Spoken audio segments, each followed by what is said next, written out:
उधर यूक्रेन के 98 सैनिकों और 8 बड़े अधिकारियों को रूसी सेना ने छोड़ दिया है। जंग के बीच ही दोनों देशों के बीच कैदियों की अदला बदली हुई। हालांकि यूक्रेन का दावा है कि रूस की तरफ से आजाद किए गए उसके कुछ सैनिक घायल दिखे। रूस पर यूक्रेन हमेशा से ये आरोप लगाता आया है कि पुतिन की फौज ने उसके जिन सैनिकों को जंग के मैदान से बंदी बनाया, उनमें ज्यादातर को बहुत ज्यादा टॉर्चर किया गया। हालांकि उसके इसी दावे के बीच रूसी सेना ने यूक्रेन के 98 सैनिकों और उसके 8 अधिकारियों को छोड़ दिया, लेकिन यूक्रेन ने रूसी सेना के कितने सैनिकों को छोड़ा, इसकी जानकारी नहीं मिली।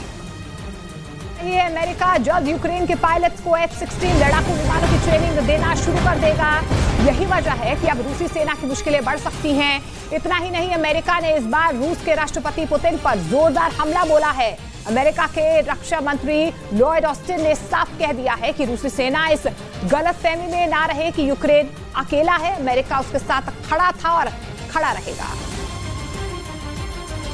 बड़ी खबर आपको बता दें, अमेरिका लगातार यूक्रेन की मदद कर रहा है। अब जानकारी मिल पा रही है कि अमेरिका यूक्रेन के तमाम पायलट्स को F-16 चलाने की ट्रेनिंग देगा और इस बीच अमेरिका ने एक बार फिर से यूक्रेन की मदद का बड़ा ऐलान किया।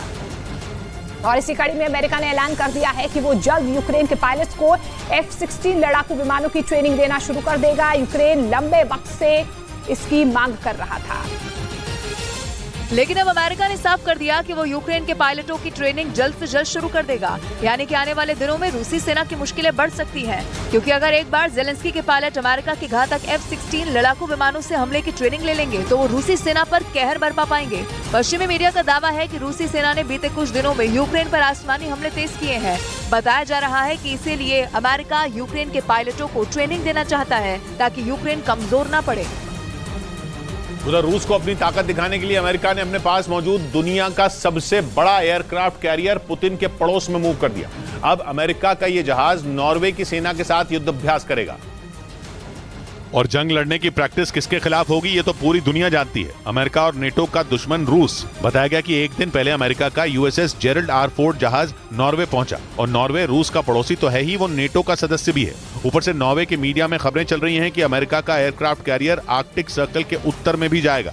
इसी बात पर रूस तमतमा गया। नॉर्वे में रूस के दूतावास ने साफ कह दिया कि जब आर्कटिक में कोई जंग ही नहीं है और न ही नॉर्वे को रूस से कोई खतरा है, तो फिर वहां अमेरिका के जंगी जहाज के पहुंचने का क्या मतलब है। इस बीच यूक्रेन को हथियार देकर जल्द रूस को हराने का दावा करने वाले देशों को नेटो ने बहुत बड़ी चेतावनी दी। नेटो के सेक्रेटरी जनरल ने कहा कि पश्चिमी देश रूस को बिल्कुल भी हल्के में न लें, नहीं तो यूक्रेन और उसके साथियों को मुंह की खानी पड़ेगी। नेटो के सेक्रेटरी जनरल यान्स स्टोल्टनबर्ग ने कहा कि यह सच है कि यूक्रेन में रूस ने बहुत नुकसान उठाया है। उसके सैन्य उपकरणों की क्वालिटी बेकार है, उसकी सेना की ट्रेनिंग भी खराब है और हौसला भी टूटा पड़ा है। लेकिन इन सब दिक्कतों के बावजूद यह भी सच है कि रूस अपनी इन सभी खामियों को संख्या बल से भरने में लगा है। नेटो के सेक्रेटरी जनरल ने कहा कि यूरोप और अमेरिका को लंबी लड़ाई के लिए तैयार रहना चाहिए। पश्चिमी मीडिया ने दावा किया कि रूस के साथ युद्ध लड़ रहे यूक्रेन को अब चीन हथियारों की सप्लाई करेगा, जबकि पुतिन चीन के राष्ट्रपति शी जिनपिंग के साथ अपनी दोस्ती का बखान करते नहीं थकते।